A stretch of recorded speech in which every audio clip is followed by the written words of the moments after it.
شمعون نے کعب سے مخاطب ہو کر کہا، جناب آپ ہی انصاف کریں کہ میں نے عاصم کے ساتھ کیا بدسلوکی کی تھی۔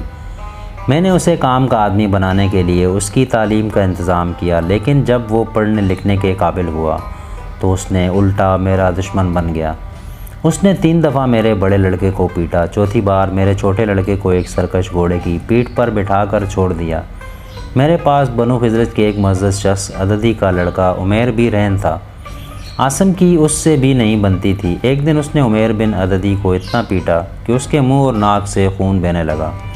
میرے نوکروں کی مداخلت سے عمیر جان چھڑا کر گھر پہنچا تو اس کے خاندان کے بوڑھے اور جوان میرے پاس آئے اور مطالبہ کیا کہ عاصم کو ہمارے حوالے کر دو۔ یہ عاصم کی خوش قسمتی تھی کہ وہ میری پناہ میں تھا، ورنہ عددی کے بیٹے سے یہ سلوک کرنے کے بعد اس کا ایک لمحہ کے لیے بھی زندہ رہنا ممکن نہ تھا۔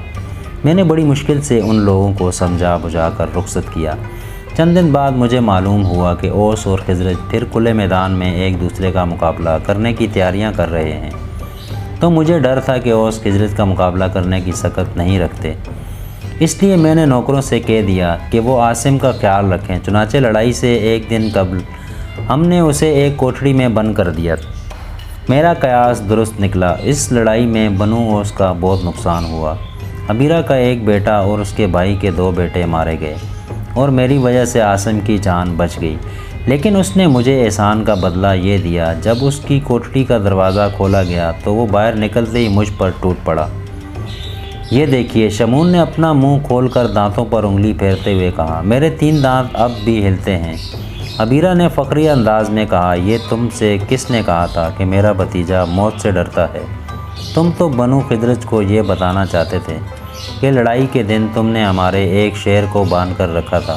تمہیں اس بات کا دکھ ہے کہ تم اس سے عمیر بن عددی کو پیٹ ڈالا تھا، لیکن تم نے یہ کیوں نہیں سوچا کہ آگ اور پانی ایک جگہ نہیں رہ سکتے؟ پھر تمہارے بیٹوں کے دماغ میں یہ خیال کیسے پیدا ہوا کہ وہ میرے بھتیجے سے افضل تھے؟ ہم نے تم سے قرض لیا تھا، بھیک نہیں مانگی تھی۔ شمعون نے کہا، جناب میں نے عاصم کو اپنے بچوں کی طرح گھر میں رکھا تھا۔ لڑائی کے دن میں نے اسے صرف اس ڈر سے کمرے میں بند کر دیا تھا کہ وہ ابھی تلوار اٹھانے کے قابل نہیں ہوا۔ اگر وہ میدان میں چلا جاتا تو اس کا انجام اپنے بڑے بھائیوں سے مختلف نہ ہوتا، لیکن مجھے معلوم نہ تھا کہ اس نیکی کا یہ اجر ملے گا۔ بات دراصل یہ تھی، جب عاصم کے 2 بھائی جنگ میں مارے گئے تو اس کے باپ نے اسے اپنے پاس رکھنے کی ضرورت محسوس کی۔ پہلے اس نے یہ کہا کہ میں تجارت کے سلسلے میں شام جا رہا ہوں اور عاصم کو اپنے ساتھ لے جانا چاہتا ہوں، اسے چند مہینے کے لیے آزاد کر دو۔ لیکن جب میں ادائے قرض سے پہلے اسے چھوڑنے پر رضامند نہ ہوا تو اس نے عاصم کو میرے خلاف بھڑکا کر ایسے حالات پیدا کرنے کی کوشش کی کہ میں اسے واپس کرنے پر مجبور ہو جاؤں۔ عبیرہ نے اپنا غصہ ضبط کرتے ہوئے کہا، تم جھوٹ کہتے ہو۔ اگر تمہاری نیت بری ہوتی تو ہم عاصم کو دوبارہ تمہارے پاس لے کر نہ آتے۔ شمعون نے کعب سے مخاطب ہو کر کہا، جناب اسے دوبارہ میرے پاس لانے سے ان کا مقصد صرف میرا مذاق اڑانا تھا۔ ایک طرف یہ مجھ سے مصالحت کی بات کر رہے تھے، دوسری طرف وہ لڑکا میرے بیٹے کے کان میں کہہ رہا تھا، اگر اب مجھے یہاں رہنا پڑا تو میں سب سے پہلے تمہیں قتل کروں گا اور اس کے بعد تمہارے باپ اور بھائیوں کی باری آئے گی۔ عبیرہ نے کعب سے کہا، جناب آپ اسی بات سے اندازہ لگا سکتے ہیں کہ عاصم کے ساتھ ان لوگوں کا سلوک کیسا تھا۔ ایک کمسن لڑکا بلا وجہ اس قدر مشتعل نہیں ہو سکتا۔ کعب نے قدرے درست ہو کر کہا، عبیرہ کا، ہم تمہارے کسی آدمی کو اس کی اجازت نہیں دے سکتے کہ وہ ہمارے بچوں کو پیٹے۔ تم بنو خزرج کے مقابلے میں اپنی ناکامیوں کا انتقام یہاں کے یہودیوں سے نہیں لے سکتے۔ میں تمہیں یہ سمجھانے کی ضرورت نہیں سمجھتا کہ ہم سے بگاڑ کر تم ایک دن کے لیے بھی یثرب کی وادیوں میں نہیں رہ سکتے۔ میں نے انتہائی ضبط سے کام لے کر تمہاری باتیں سنی ہیں اور مجھے افسوس ہے کہ تمہارا یہ رویہ دانشمندانہ نہیں۔ تمہیں قدم قدم پر ہماری ضرورت پڑے گی۔ عبیرہ کچھ دیر سکتے کے عالم میں قحط کی طرف دیکھتا رہا۔ بلاخر اس نے کہا آپ شمعون کی غلط بیانی سے متاثر ہوئے ہیں۔ عاصم نے کسی بچے پر ہاتھ نہیں اٹھایا تھا۔ اس کا چھوٹا لڑکا اس کا ہم عمر ہے اور باقی دونوں اس سے بڑے ہیں۔ آپ شمعون سے یہ پوچھئے کہ اس کے لڑکوں نے عاصم سے کیا کہا تھا۔ شمعون بولا تم خود ہی بتا دو۔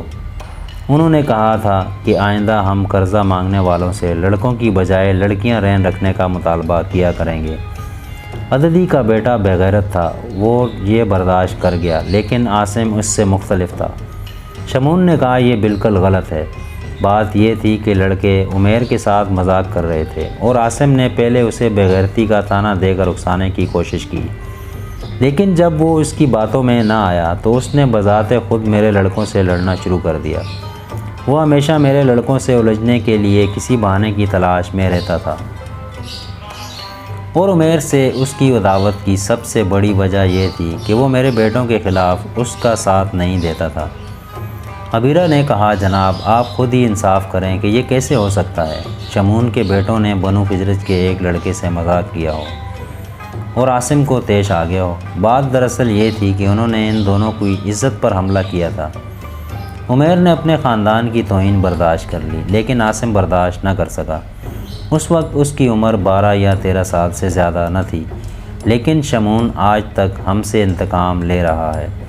شمعون نے برہم ہو کر کہا کیسا انتقام؟ عبیرہ نے جواب دیا تم نے پہلے میرے بھائی کا نسب پاک ویران کر دیا، اس کے بعد ہماری بجائے ہمارے دشمنوں کے ہاتھ تلواریں فروخت کیں۔ پھر ابھی 4 مہینے کی بات ہے، ہمارے گھر میں میرے بھائی کی لاش پڑی تھی اور تم رقم ادا کرنے پر اصرار کر رہے تھے۔ عاصم کا اولین فرض اپنے باپ کے قتل کا انتقام لینا تھا، لیکن اس پر تمہاری باتوں کا یہ اثر ہوا کہ وہ اپنے باپ کو دفن کرتے ہی گھوڑے لے کر شام کی طرف روانہ ہو گیا تاکہ کسی تاخیر کے بغیر تمہاری رقم ادا کرنے کا بندوبست کر دیا جائے، لیکن اب تم کچھ دن بھی صبر نہیں کر سکتے۔ کعب نے کہا شمعون میں عبیرہ کو مدت سے جانتا ہوں، یہ ایک بااصول آدمی ہے، تمہیں اس کے وعدے پر اعتماد کرنا چاہیے۔ شمعون نے جواب دیا میں اس کے وعدے پر اعتماد کر سکتا ہوں، لیکن اول تو مجھے اس کے بھتیجے سے یہ توقع نہیں کہ وہ واپس آ جائے گا، پھر یہ بھی ممکن ہے وہ راستے ہی میں سب کچھ گنوا بیٹھے۔ عبیرہ نے کہا میرا بھتیجا اس سے پہلے بھی شام کا سفر کر چکا ہے اور مجھے اس کی فراست پر اعتماد ہے، لیکن اگر اسے کوئی حادثہ پیش آ گیا تو قرضے کی رقم کے عوض میں اپنا آدھا باغ تمہارے پاس رہن رکھ دوں گا۔ کعب نے کہا شمعون اب تمہیں مطمئن ہو جانا چاہیے، اور عبیرہ تم کو بھی یہ محسوس نہیں کرنا چاہیے کہ میں نے تم پر دباؤ ڈالنے کے لیے تمہیں یہاں بلایا ہے۔ میں صرف یہ چاہتا تھا کہ ہم سے تمہارے تعلقات خراب نہ ہوں۔ آئندہ اگر تمہیں کوئی دشواری پیش آئے تو میرے پاس آ جانا۔ عبیرہ نے اٹھ کر احسان مندانہ لہجے میں کہا میں آپ کا شکر گزار ہوں، موجودہ حالات میں ہمارے لیے آپ سے اہانت طلب کرنے کے سوا کوئی چارہ نہیں۔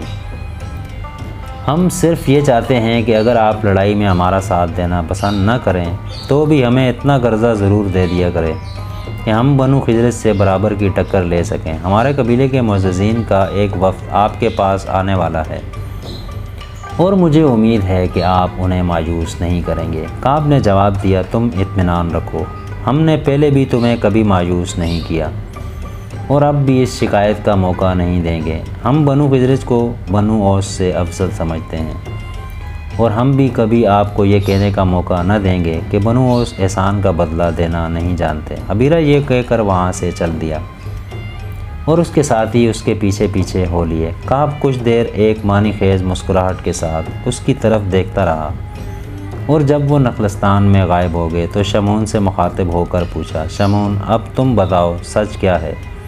یہ درست ہے کہ تمہارے بیٹوں نے صرف عمیر بن عددی سے مذاق کیا تھا اور عاصم کو اس پر بلا وجہ غصہ آ گیا تھا؟ ہاں، میں نے اپنے بیٹوں کے علاوہ عمیر سے بھی تصدیق کی تھی، اور عمیر نے تمہیں یہ بھی بتایا تھا کہ عاصم نے اسے تمہارے بیٹوں کے خلاف لڑائی پر اکسایا تھا؟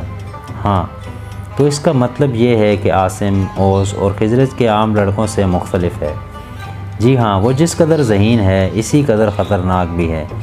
ایک دن اس نے میرے منہ پر کہا تھا کہ وہ وقت دور نہیں جب اوس اور خزرج ایک دوسرے کا گلا کاٹنے کی بجائے متحد ہو کر یہودیوں کے خلاف لڑیں گے۔ پھر تم نے اس ایسے خطرناک لڑکے کو تعلیم کیوں دلوائی؟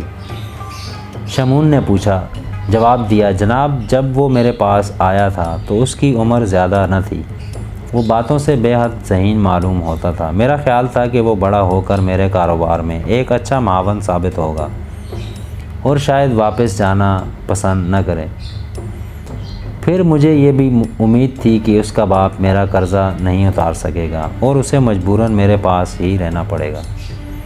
کعب نے کہا، تمہاری پہلی غلطی یہ تھی، تم نے ایسے ہوشیار لڑکے کو اپنے گھر میں رکھا۔ دوسری یہ کہ تم نے اسے تعلیم دلوائی۔